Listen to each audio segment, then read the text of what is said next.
Coach, if you'd just like to start us off with some opening thoughts on today's game. Sure. Credit to Rutgers, excellent team, played very, very well today. And just want to say how proud I am of our team and the season we had, and the senior class, leading us the way they did this year, coming off of 2 years of COVID. And I'm just really proud of our guys and the effort we put forth today and kind of how we've conducted ourselves all season. That was a very, very good lacrosse game between two very good teams. Open up the questions. You raise your hand. I'll call on you. Patrick, I'll kind of start with what were you guys seeing defensively as they made that push after you guys lost a couple close games? Yeah, I mean, credit to Rutgers. They played well. They went down 2 in the fourth quarter, and they didn't stop playing. Yeah, credit to them. Defensively, some of those goals were my fault at the end of the game. I take responsibility for those, but they didn't give up. And yeah, it was a very exciting game. To build off of that, Sorry, no. the transition game, they were able to get through that way. How important was it for you guys to try to keep them out of that over the course of the game? Yeah, it was important. We weren't too worried about it. A couple times we sent 2 guys off and it happened, but that's the game of lacrosse. We're not like robots out there. We can't stick the game plan to a T. But every guy gave it their all, so that's pretty proud of that. Hi, I'm Michelle Lewis from the Boston Chronicle. What did it mean for you today to be at the NCAA Quarterfinals? Oh, it means a lot. I wish we could have got it done, but like Coach said, this game doesn't define us. We had a great season. We didn't play our best game today, but it means a lot. Yeah, and follow-up. How did you feel in the cage today? Any specific emotions considering the gravity of the game? How you felt with your teammates? What was going on in today? Not really. We have a lot of trust in our locker room, and I trust my guys with my life, so I wasn't too worried. I don't get too up or too down, and I think a lot of the guys stayed level-headed throughout. Coach, just kind of put in perspective, you were scoring for 2 goals in the second half, and then kind of made a pull later after that. From your perspective, do you think you would have done anything different? Was anything missed there that you didn't see?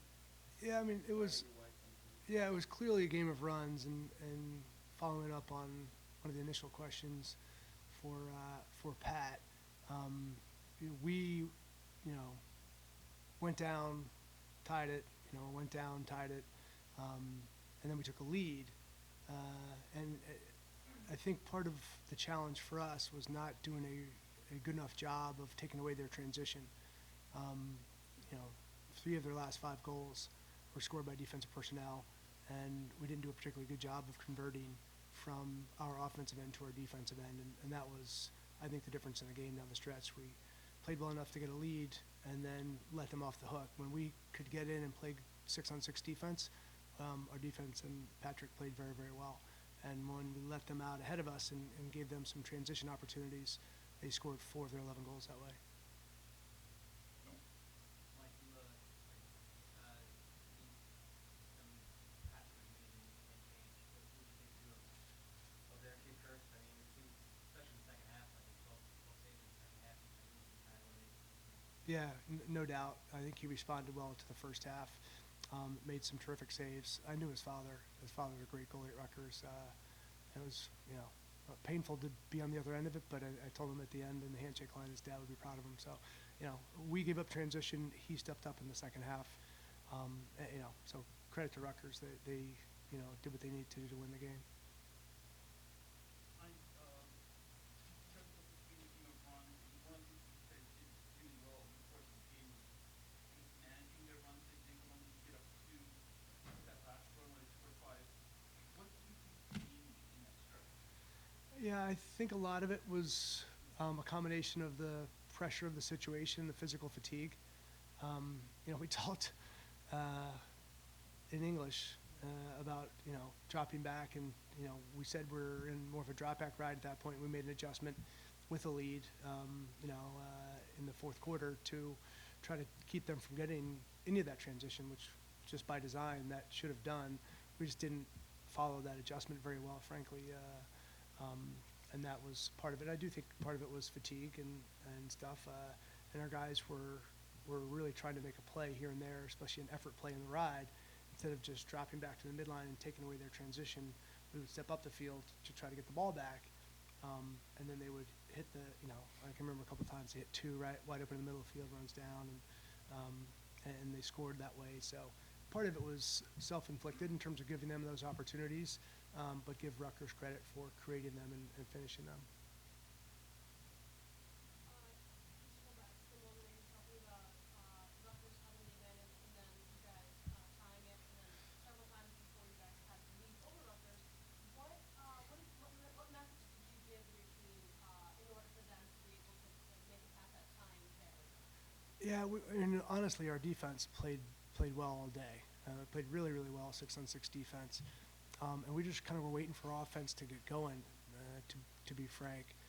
In the first half, we kind of labored through some things, and the ball wasn't moving as quickly as it was. And then we had a couple of possessions there, late third quarter, early fourth quarter, and then even the one where we had, I think, 3 resets and didn't score, but that was very, very good offense. And you felt like we were finally starting to play and relax and just be ourselves. And that was the message, be yourself and do what we do. And when we did that, we took an 8-6 lead. So. Rich Donovan with the East Conference. Mike, congratulations on a great season. You've done a tremendous job with Penn.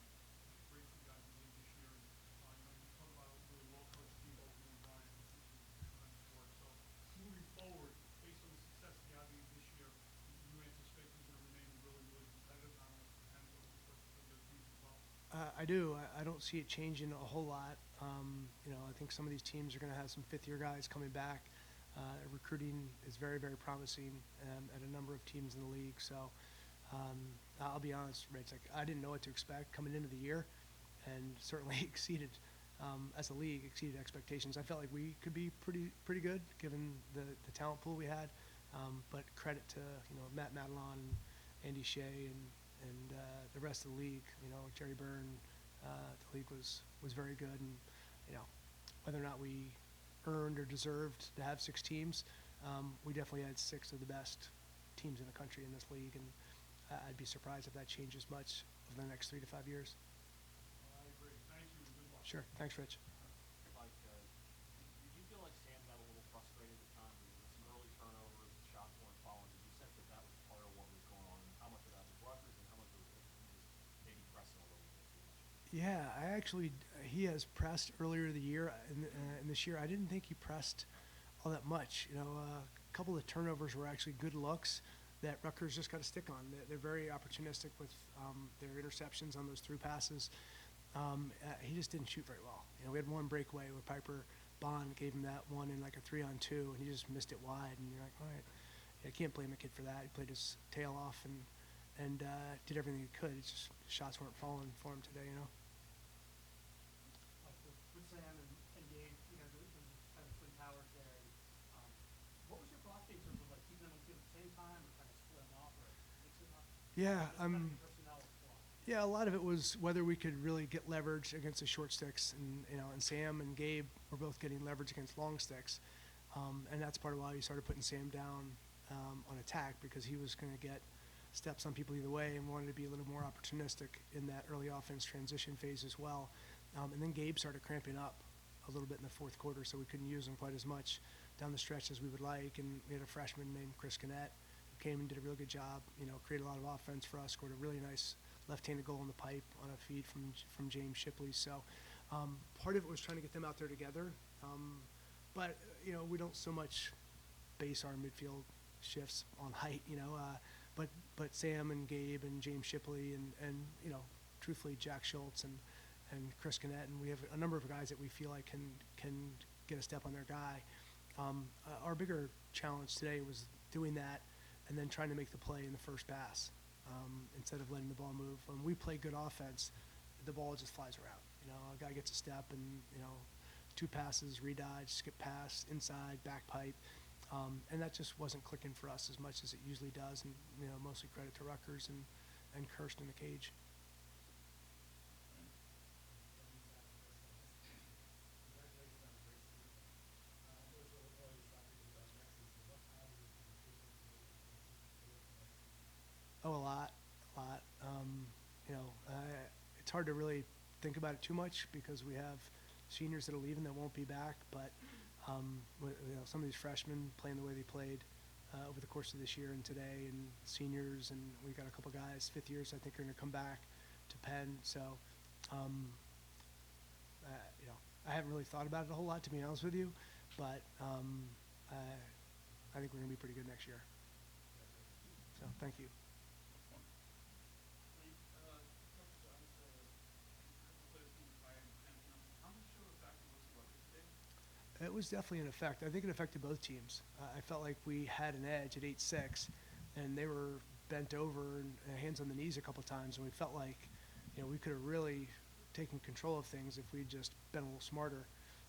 One, in transition, and two, just generating a little higher quality shot. But we didn't, and so it affected us. It affected both teams. It was very hot, and I don't think either team had an advantage with that necessarily, but it certainly affected the end of the game and certain decisions and just execution. We each threw one or two just random clearing passes away, which I think was fatigue driven by the heat. All right. Thank you, guys. Sure. Thank you.